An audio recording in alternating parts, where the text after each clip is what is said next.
Selamat ya Pak ya.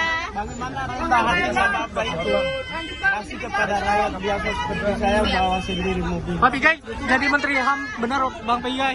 Pak Pigai emang biasa. Alasannya nyetir sendiri kenapa Bang Pigai? Saya Kenapa ini? Sini dulu Bang, Saya Kesini dulu. kenapa nyetir sendiri Bang? Kenapa? Saya memang nggak punya sopir. Padahal udah jadi menteri Bang. Jakarta juga saya tidak punya mobil.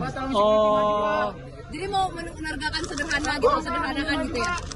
Ya bukan kesederhanaan, memang orangnya gitu, kampung dari kampung, orang desa, orang miskin. Ya, Tapi nanti kalau udah jadi menteri ada sopir pribadi nggak Pak? kalau diperbolehkan boleh bawa sendiri, tapi dalam negara Makasih. Nginep di mana Pak? Nginep di mana Pak? pulang ke kontrakan. Perasaannya seperti apa mengikuti acara ini? Bagaimana tadi pembekalannya Pak? Tadi ada arahan seperti apa Pak dari Pak Prabowo sama Mas Gibran?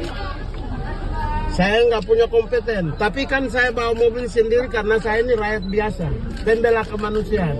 Jadi Bapak memilih, Bapak melibatkan membangun Indonesia seperti saya ini, rakyat biasa ini. Selamat ya Pak ya. Bagaimana rendah hatinya Bapak itu kasih kepada rakyat biasa seperti saya bawa sendiri mobil.